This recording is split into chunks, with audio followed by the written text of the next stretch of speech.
इसमें जो नियुक्ति के संबंध में महिला एवं बाल विकास द्वारा एक सर्कुलर जारी किया गया 23/5/25 को, जिसमें अभी जो मध्य प्रदेश में आंगनबाड़ी कार्यकर्ता एवं सहायिका के चयन एवं नियुक्ति हेतु कुछ नियम शर्तें लिखी हुई हैं, उसके बारे में हम इस वीडियो में चर्चा करेंगे। इसमें देखिए ये बताया गया कि जो नियम शर्तें हैं कि जो पर्टिकुलरली जो आवेदक है उसकी उम्र कितनी होनी चाहिए और वो ग्राम का निवासी कहाँ का होगा या नगरीय क्षेत्र में कौन से वार्ड का निवासी होना चाहिए जब किसी आंगनबाड़ी क्षेत्र के संबंध में यदि कोई नियुक्ति का जो आवेदन प्रक्रिया है वो जारी की गई है। तो इसी के संबंध में हम इस वीडियो के माध्यम से इसमें डिस्कस करेंगे। देखिए असल में इशू क्या है कि कई लोगों में यह भ्रांतियां हैं और यह क्लैरिटी नहीं है कि जो व्यक्ति है उसकी जो आयु है वो कितनी होनी चाहिए सबसे पहले, है ना।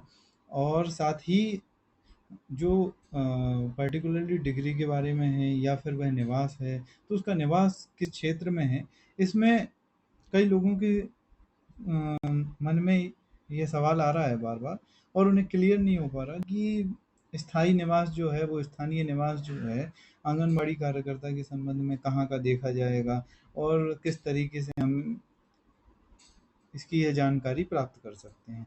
तो देखिए ये जो नियम निकाले गए हैं ये जो नियम है ये आप अगर साइट पर जाएंगे महिला एवं बाल विकास विभाग भोपाल की तो आपको क्लियरली मिल भी जाएंगे। और अभी आपकी जो एमपी चयन सूची एक एमपी चयन सूची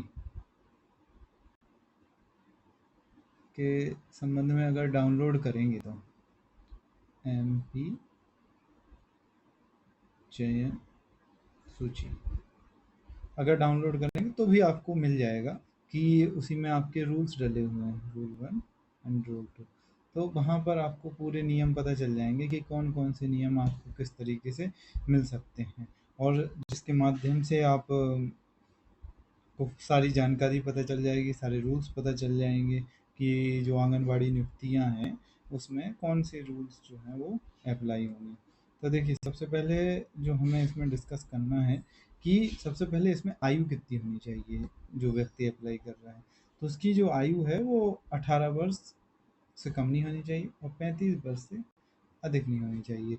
अब जो आयु है वो कैसे काम कैलकुलेट होगी, तो देखिए जो कैलेंडर वर्ष जिस कैलेंडर में चयन किया जाना हो, जिस कैलेंडर में चयन किया जाना हो उस कैलेंडर वर्ष की 1 जनवरी को आवेदक की आयु 18 वर्ष से कम एवं 35 वर्ष से अधिक नहीं होनी चाहिए। मतलब कि जैसे मान लीजिए 2025 चल रहा है तो 2025 में इस वर्ष नियुक्ति के संबंध में जानकारी आई है तो फिर 1/1/2025 को जो भी व्यक्ति है हम उसकी एज कैलकुलेट करेंगे कि 18 वर्ष से अधिक ना हो या फिर 18 वर्ष से कम ना हो या फिर 35 वर्ष से अधिक नहीं हो। अगर इस दिनांक को 35 वर्ष से अगर अधिक हो रही है तो फिर वो मान्य नहीं होगा।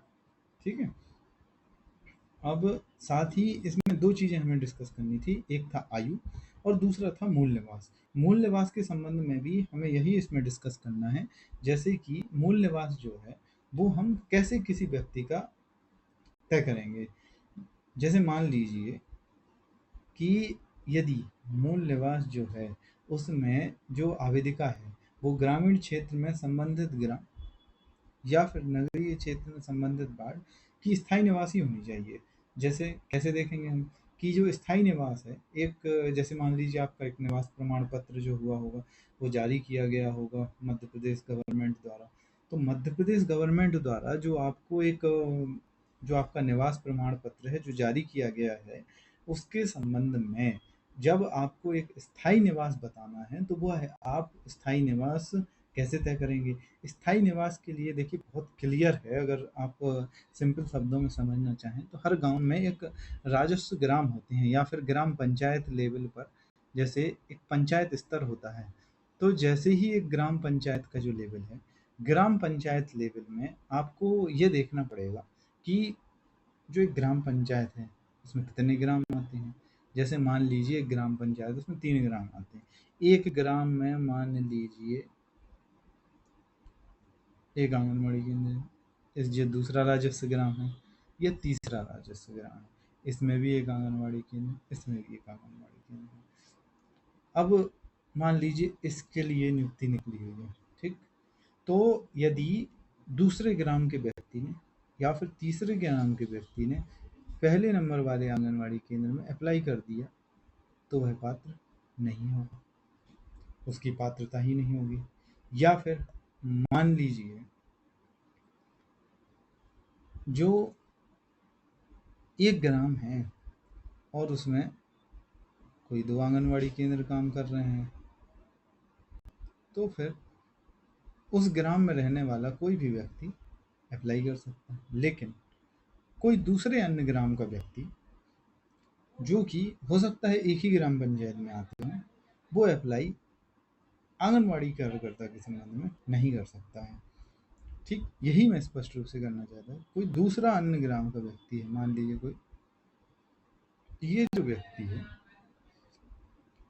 ये अप्लाई नहीं कर सकता। यही मैं इसको स्पष्ट रूप से बताना चाह रहा था। अब मान लीजिए एक और बात इसमें हमें डिस्कस करनी है, जैसे कि इसमें जो ग्राम नगरीय क्षेत्र के बाढ़ में स्थायी निवास के प्रमाण पत्र के लिए हम जो है वो देखेंगे कि उसके पास राशन कार्ड है कि नहीं, उसके पास पात्रता पर्ची है कि नहीं। इन्हीं के आधार पर हम किसी व्यक्ति की जो एक स्थायी निवास है वह उस ग्राम में बता सकते हैं। नगरीय क्षेत्र के बाढ़, ये ग्राम के बाढ़ के संबंध में चर्चा नहीं है, नगरीय क्षेत्र से संबंधित बाढ़ या फिर ग्राम।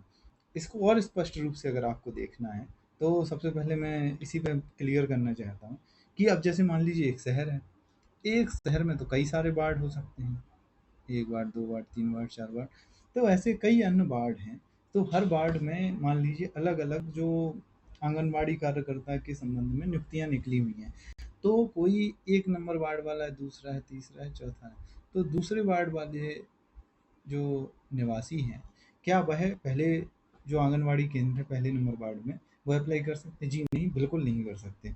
ऐसा हम क्लियर और कहाँ से बता सकते हैं? देखिए यहाँ लिखा हुआ है, नियुक्ति के समय ग्रामीण क्षेत्रों में ग्राम एवं शहरी क्षेत्रों में शहरी वार्ड को इकाई माना जाए।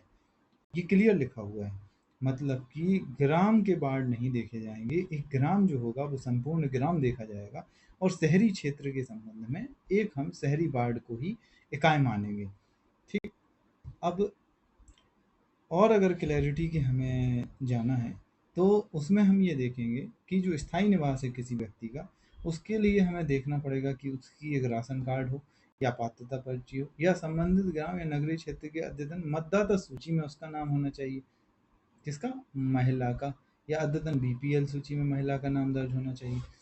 अब मान लीजिए कोई अविवाहित महिला है, तो फिर हम क्या कर सकते हैं, उसका नाम नहीं है तो उसके पिता का हो सकता है नाम, या उसकी माता का नाम हो सकता है। या फिर विवाहित महिला है यदि, तो उसके पति का नाम दर्ज होना चाहिए। उक्त दोनों भी उपलब्ध नहीं होने पर एक कोई अगर अनुविभागीय अधिकारी है, या तहसीलदार है, या नायब तहसीलदार है, किसी ने अगर स्थायी निवास प्रमाण पत्र किसी ग्राम के संबंध में अगर जारी किया गया है, तो वह भी मान्य किया जाएगा। कौन कौन सा? या फिर एसडीओ, तहसीलदार, या फिर नायब तहसीलदार। इन तीनों में से अगर किसी ने भी जारी किया है वह निवास प्रमाण पत्र, तहे तब भी वह इस पर लागू किया जाएगा। इसमें कोई विसंगतियां नहीं है और इसमें क्लियर रूप से दिया गया है। कई लोगों के बीच में यह कन्फ्यूजन आ रहा था, इसलिए मैंने सोचा कि इस वीडियो के माध्यम से मैं आपको यह क्लियर कर सकूं और ये बता सकूं। लेकिन एक बात और है, अभी जो अपात्र सूची और जो मेरिट सूची जारी की गई है, अपात्र सूची में एक बात बहुत ध्यान से हमें देखनी पड़ेगी कि क्या अपात्र सूची जो जारी की गई है, क्या मेरा नाम तो उसमें गलत तरीके से नहीं हटा दिया गया है? उसी के संबंध में मैंने इस वीडियो को बनाना आपके लिए ज़रूरी समझा, और मैं आपको यह जानकारी नियम अनुसार जो मध्य प्रदेश के जो महिला एवं बाल विकास विभाग है, उसके द्वारा जो जानकारी जारी की गई है, उसके संबंध में स्पष्ट रूप से आपको बताना चाह रहा था, ताकि अगर कोई ऐसा इशू उठता है और यदि आपकी सूची अपात्र कर दी गई हो या फिर कोई दूसरे ग्राम का व्यक्ति आपके यहाँ पात्र कर दिया गया हो, उसके संबंध में कोई अंतिम सूची आपके अ, अंतिम सूची जो है आपके जिले स्तर पर विभाग के द्वारा जारी कर दी गई है, तो वह नाम जो है वो गलत आधारों पर जारी कर दिया गया है। ऐसा नाम जो है वो या तो अपात्र की सूची में आ सकता है, और अगर अपात्र की सूची में गलत तरीके से जारी कर दिया गया तो वह पात्र की सूची में आ सकता है। तो ऐसी ही जानकारी जो लीगल वे में मैं आपको बताना चाह रहा था, अगर आपके पास क्लैरिटी होगी तो फिर आप जो है वो सही तरीके से कहीं भी न्यायालय में, किसी भी न्यायालय से अपने आप को बचा सकते हैं, और जो आपकी जो नौकरी है उसके संबंध में आपको स्पष्ट रूप से जानकारी प्राप्त होगी, ताकि आप अपनी जो आंगनवाड़ी कार्यकर्ता की जो नौकरी है वह आपको प्राप्त हो सकेगी। धन्यवाद।